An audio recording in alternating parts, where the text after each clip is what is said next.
नमस्कार दोस्तों, मैं जोनी कुमार एक बार फिर से हाजिर हूं। दोस्तों, सभी को पता है कि जो विधानसभा के चुनाव थे उनकी तारीख डिक्लेयर हो चुकी है।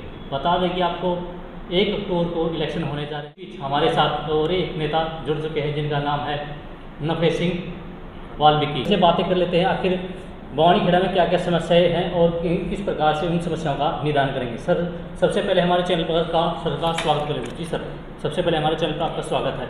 जोनी भाई, सबसे पहले आपको, आपके चैनल को, आपके दर्शकों को मेरी तरफ से नमस्कार। बवानीखेड़ा के अंदर बहुत ज़्यादा विधायक के पद पर उम्मीदवार हैं, तो ऐसे में आप अपने आप को कैसे निखार पाएंगे, उनसे अलग कैसे कर पाएंगे?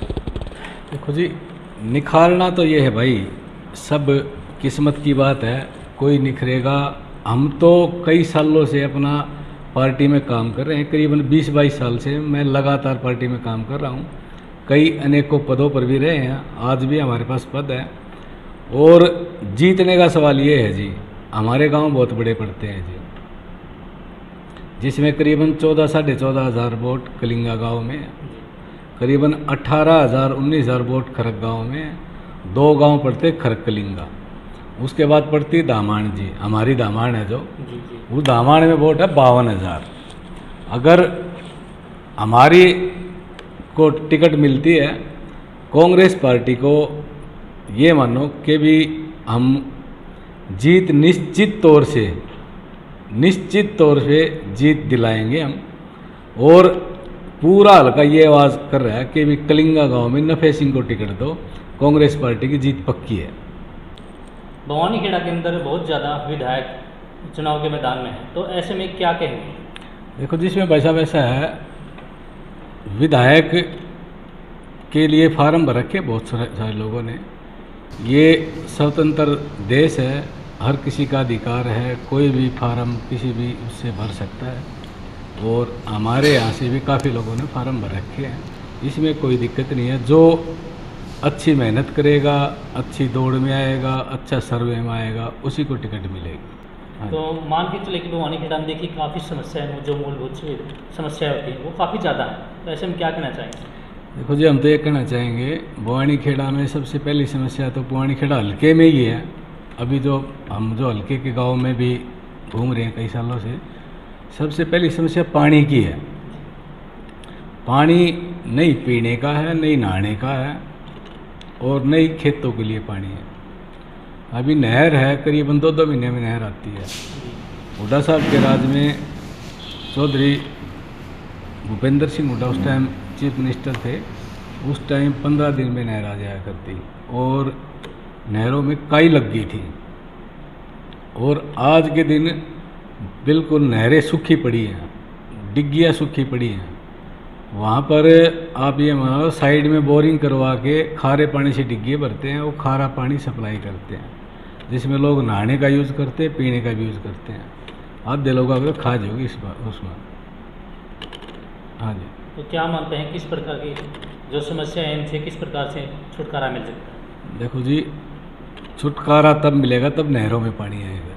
नहरों में पानी आएगा तो डिग्गी में पानी आएगा, नहर में पानी आएगा तो खेतों में पानी आएगा, खेतों में पानी आएगा तो किसान खुशहाल होगा, किसान खुशहाल होगा तो आम जनता भी खुशहाल होगी। इसमें जब तक किसान खुशहाल नहीं होगा तो आम जनता का भी कुछ नहीं है।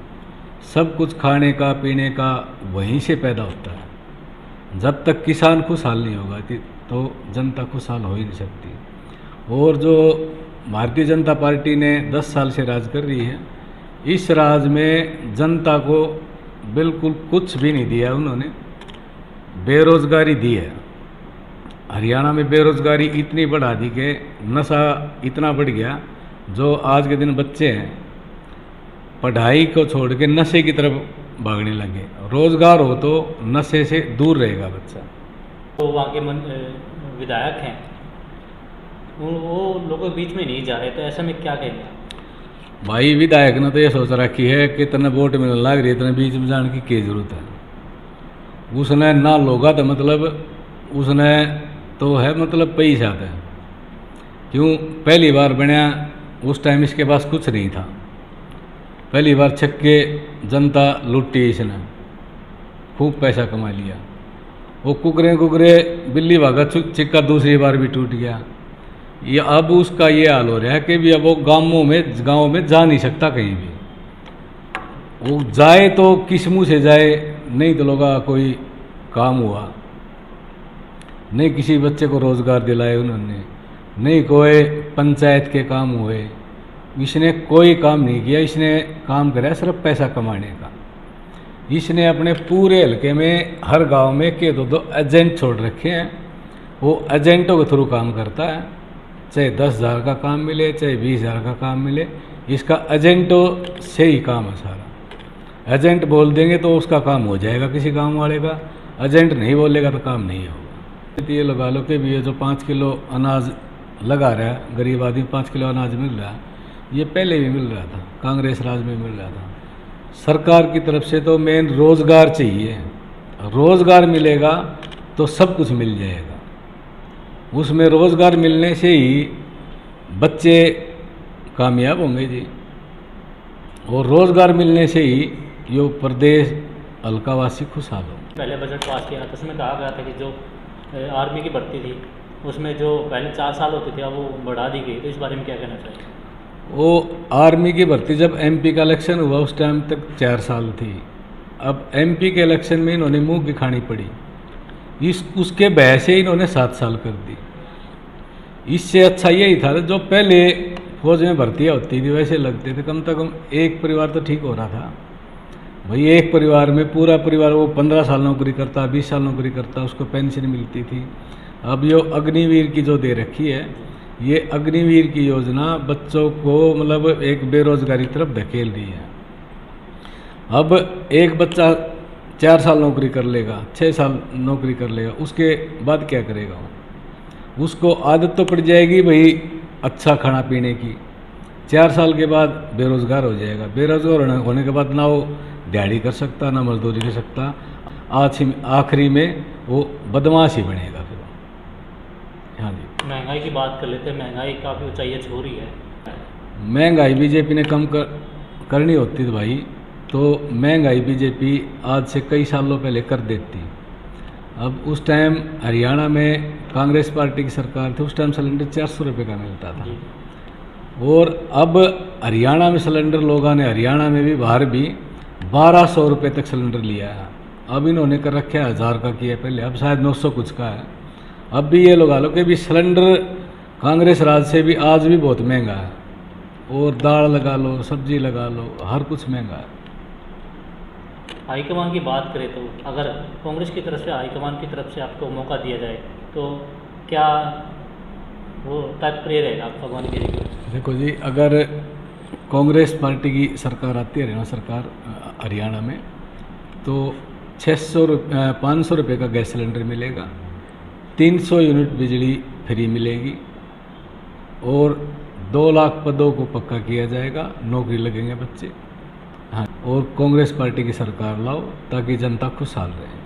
देखिए, दीपेंद्र हुड्डा की एक यात्रा चल रही है हरियाणा मांग के हिसाब, उसके बारे में क्या कहना है? दीपेंद्र हुड्डा की यात्रा चल रही है जी। अभी हमारे बुआनी-खेड़ा में यात्रा हुई थी, मतलब ये मानो करीबन 10,000 लोग आए हुए थे दीपेंद्र हुड्डा से मिलने के लिए। यात्रा जो हरियाणा मांगे हिसाब उसमें 10,000 लोग आए हुए थे। लोगों में उत्साह है कि भी कांग्रेस पार्टी की सरकार आए और लोग अमन चैन से जी सकें। बीजेपी वाले आपसे हिसाब मांग रहे हैं, वो कह रहे हैं कि 10 साल का आप पीछे का हिसाब दो, तो इस बारे में क्या कहना चाहिए? आप उनसे हिसाब मांग रहे हो? भाई बीजेपी तो हिसाब मांग रही 70 साल का, चलो 70 साल का भी दे दिया, दे देंगे हिसाब। ये 10 साल का हिसाब दे दो। 10 साल में इतना जो कांग्रेस पार्टी ने बनाया था भाई, जो रेल लागू करी थी, कोई फैक्ट्री बनाई थी, या भाई कोई इंडस्ट्री बनाई थी बड़ी बड़ी सेंटर की, इन्होंने तो उसको बेचने का काम किया है। अगर कांग्रेस पार्टी ये कुछ न बनाती सब कुछ, तो ये हवाई अड्डे नहीं बनाती और कुछ नहीं बनाती, तो ये बेचते कहाँ से? इन्होंने तो सारा काम बेचने का किया है। ये हिसाब लोगों से मांगने जाए, उनसे पूछे कि भी हमने आपका काम किया कि नहीं किया, लोग इनके जूते मारेंगे। एजुकेशन की बात करें तो बुआनी-खेड़ा के अंदर एजुकेशन पिछड़ रहा है, तो इस बारे में क्या कहना चाहिए? भाई साहब, बुआनी-खेड़ा में ही नहीं, एजुकेशन तो पूरे हरियाणा में ही पिछड़ा हुआ है।